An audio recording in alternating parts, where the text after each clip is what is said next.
오늘 성경 말씀은 룻기 4장 13절에서 22절입니다. 예수님의 보혈의 은혜는 하나님의 심판의 자리에서 바라볼 때 그 가치와 귀함이 드러납니다. 예수님의 은혜는 자기 백성을 하나님의 심판에서 구해주신, 그래서 심판에서 건진받고 영원한 생명에 거하게 하신 능력이기 때문에 오직 심판으로 멸망받을 수밖에 없고 그 무엇으로도 구출될 가능성이 없는 비참한 이 세상의 처지를 알았을 때 예수님의 은혜는 그 무엇보다도 크고 귀한 것으로 우리의 심령에 자리하게 됩니다. 그러하기에 예수님의 은혜를 입었다는 것만으로 가슴이 벅차오르는 것이 신자입니다. 하지만 오늘 우리들에게 있어서 예수님의 은혜는 과연 그러합니까? 십자가에서 피 흘리시고 죽으신 그 은혜가 은혜로 받아들이고 있습니까? 모르긴 몰라도 그렇지 못하다고 할 수밖에 없을 것입니다. 예수님의 은혜가 높임 받기는커녕 오히려 멸시를 받는 것은 아닌지 깊은 생각을 해봐야 할 것입니다. 이렇게 우리는 믿음을 말하면서도 믿음에 대해서 엉망인 자신의 본질을 깨달을 때, 그리고 그러한 자신이 그리스도의 은혜가 아니면 죽을 수밖에 없는 멸망의 자식이었음을 깨달을 때 예수님의 은혜에 대해서 좀 더 가까이 다가갈 수 있을 것입니다. 신자라면서도 예수님의 베푸신 은혜보다 세상을 더 소망하고 좋아한다면 그것은 결코 신자로서 온전한 모습이라 말할 수 없습니다. 신자로서 온전한 모습은 좋은 일, 착한 일을 하는 것이 아닙니다. 윤리와 도덕으로 신자가 세상에서 구별되는 것이 아닙니다. 왜냐하면 하나님께서 윤리와 도덕적인 행위를 기준으로 신자를 세상에서 구분하려고 하신다면 굳이 예수님의 십자가가 필요 없기 때문입니다. 신자가 세상에서 구분되어지는 것은 그리스도의 은혜를 아는가입니다. 하지만 이 은혜 역시 우리의 일과 상관이 없는 은혜여야 합니다. 다시 말해 세상에서의 우리의 일을 도와주고 이루어주는 은혜가 아니라 세상이 알지 못하고 인정도 하지 않고 무시해버리는 심판에서 구원하신 은혜를 말합니다. 그렇기 때문에 이 은혜를 아는 자는 필히 세상을 하나님의 심판이라는 계획 안에서 바라보게 되는 것입니다. 그리고 세상에 의미를 두지 않게 됩니다.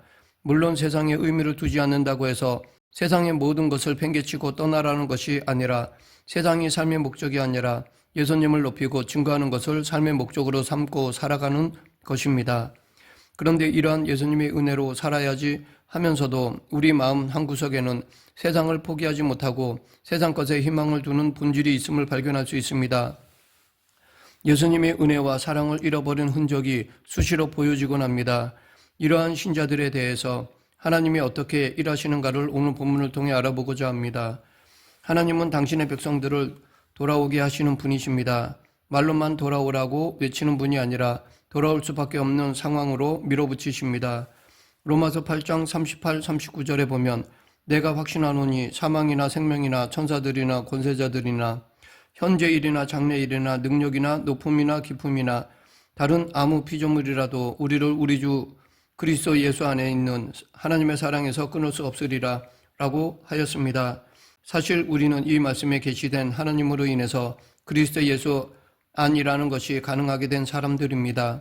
물론 한번 예수님 안에 있게 되었다고 해서 그것으로 끝난 것이 아닙니다. 왜냐하면 우리의 본질이 예수님 안에 보다는 세상을 더 선호하고 사모하기 때문입니다. 결국 항상 예수님 안에서 뛰쳐나가려는 우리를 붙들어 놓는 능력의 손이 있었기 때문에 오늘 우리에게 예수님 안이 가능할 수 있는 것입니다. 결국 믿음, 영생, 천국 이 모든 것에 대해서 우리는 할 말이 없는 사람들입니다. 다만 감사할 것밖에 없습니다. 하나님은 그것으로도 기뻐하시는 것입니다. 이것은 곧 하나님이 베푸신 것에 대해서 감사하라는 것입니다. 내 자신은 내세울 것이 없는 사람인 것을 깨달으라는 것입니다. 신자는 모든 것이 하나님의 은혜라는 고백 속에서 교만이 사라진 사람이라는 것을 염두에 두어야 합니다. 사실 신자는 자기 스스로의 힘으로 살아가는 사람이 아닙니다. 이것이 세상과 구별되는 기준입니다. 신자는 하나님이 베푸신 은혜로 살아갑니다. 우리는 전혀 수고하지도 노력하지도 않으면서도 그 열매를 거두어 먹고 살아갑니다. 그래서 은혜라는 말을 하지 않을 수가 없습니다. 은혜는 우리에게 생명을 얻게 한 것으로 끝나는 것이 아니라 날마다 생명 되시는 예수님 안에 살아가게 하십니다.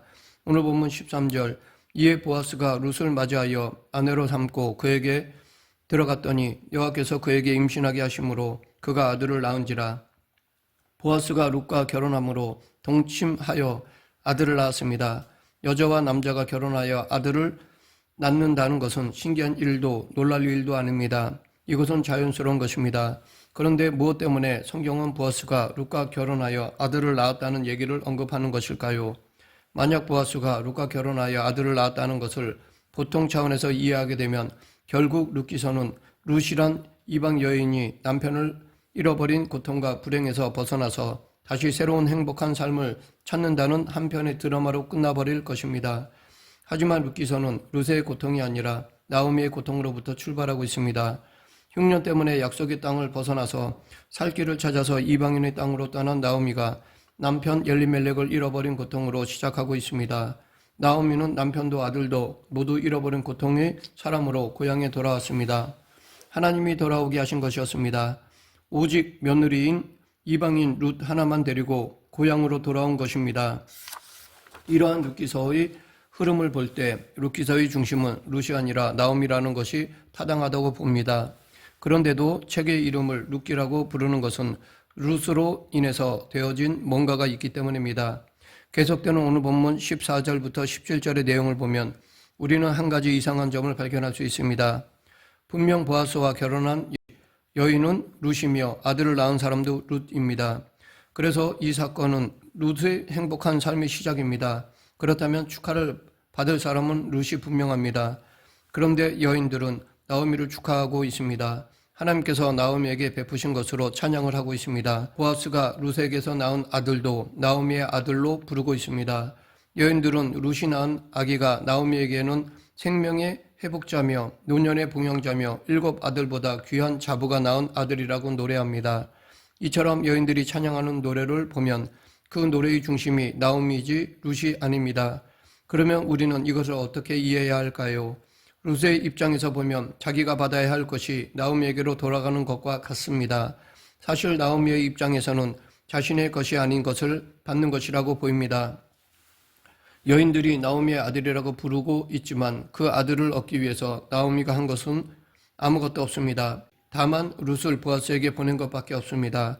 이 나오미의 아들은 오직 룻의 희생 때문에 맺어진 열매입니다. 이방 여인으로서 자기 고향을 버리고 이스라엘로 들어와서 시어머니의 기업을 잊게 하기 위해 보아스가 누운 발치 이불을 들고 몰래 들어가는 부끄러운 일까지 마다하지 않았습니다. 그 열매가 바로 이 아들입니다. 그런데 그 아들을 나오미의 아들로 부른다는 것은 나오미의 아들에 담겨있는 속성이 어떤 것인가를 보여줍니다. 나오미가 아들을 위해서 한 것은 아무것도 없는데도 나오미의 아들이 된 것에 대해 깊이 생각해 보면 한마디로 말해서 나오미는 룻의 희생 덕분에 아들을 얻고 기업을 이어가는 복을 누리게 된 것입니다. 이것이 바로 복음입니다. 복음이 무엇입니까? 예수님의 희생 덕분에 복을 누리게 되었다는 기쁜 소식입니다. 나오미는 도저히 아들을 낳을 수 없는 상황이었습니다. 그로 인해 기업이 끊어질 위기였습니다. 그런데 없던 아들이 룻의 희생으로 말미암아 주어지게 된 것입니다. 또 한편으로 하나님은 룻을 통해서 낳은 아들을 나오미에게 줄 바에야 처음부터 나오미의 아들을 죽이지 않았으면 되는 것이 아닌가라고 생각이 들기도 합니다. 그런데 하나님이 하시는 방법은 처음에 아들을 죽이시고 다시 아들을 낳을 수 없는 상황에서 룻을 통해서 아들을 주시는 것이었습니다. 이것이 우리들의 상식으로는 도저히 이해할 수 없는 하나님의 방식입니다. 그러하기에 우리는 하나님이 이루어 가시는 당신의 일을 우리의 상식이 아닌 하나님의 구속의 차원에서 이해해야 합니다. 처음에 나오미의 아들은 인간의 자연적인 혈통을 통해서 나온 아들들입니다. 죄의 본질 그대로입니다.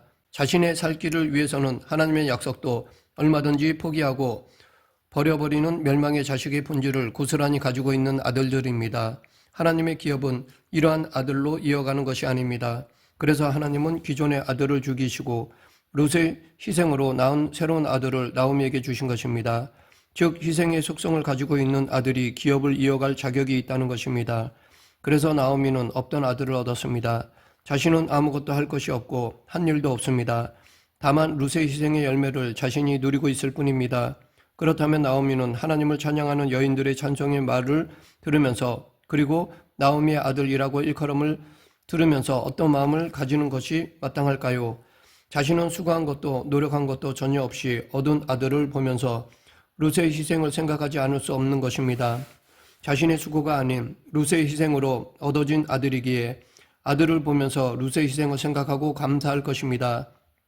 이것이 참된 신자의 마음입니다. 예수님에 대한 우리의 마음이 이와 같아야 합니다.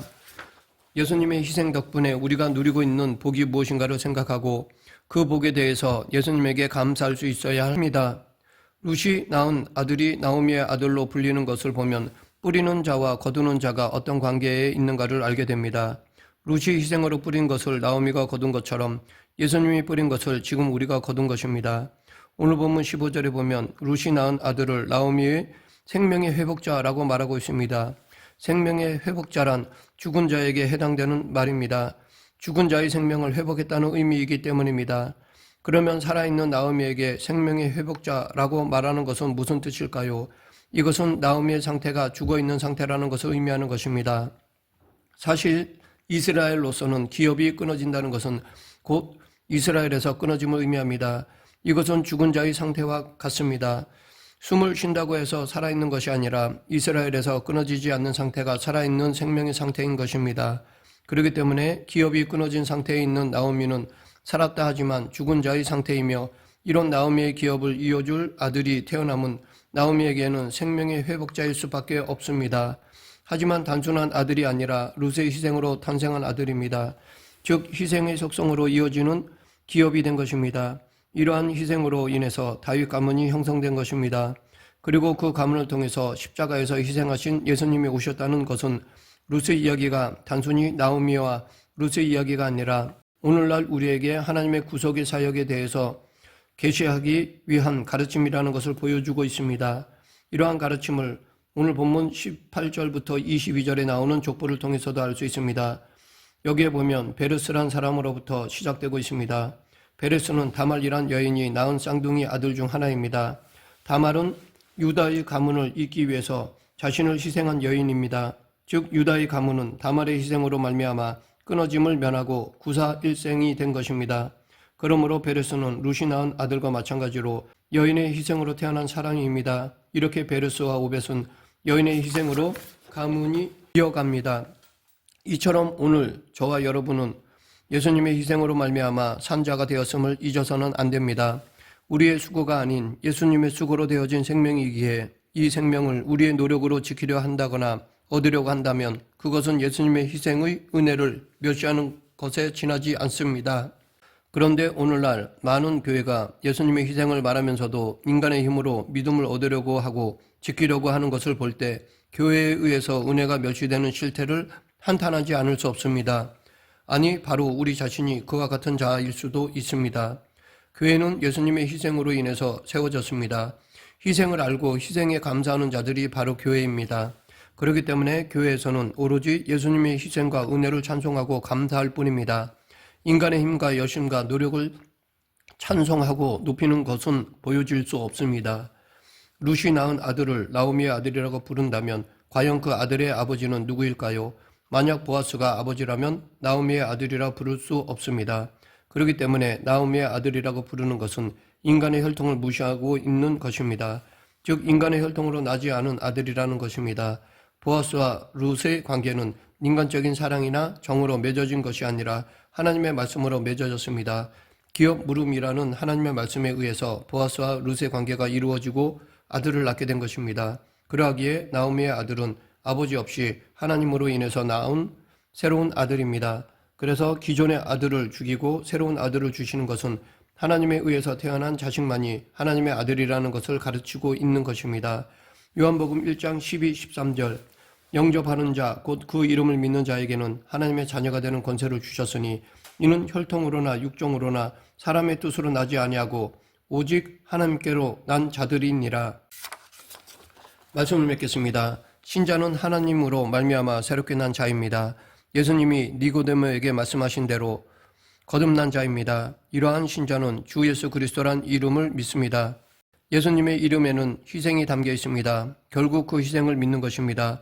예수님의 희생으로 내가 산 자가 되었음을 믿는 것이 하나님께로 난 하나님의 자녀입니다. 우리 모두 이 하나님의 자녀로서 이 은혜를 베풀어 주신 하나님께 감사하는 성도가 되길 간절히 축원합니다. 기도하겠습니다. 생사화복을 주관하시는 하나님 아버지, 우리에게 베풀어 주신 은혜를 늘 기억하며 감사하는 마음으로 살아가는 그리스도인이 되게 하여 주시옵소서. 예수님 이름으로 기도드립니다. 아멘.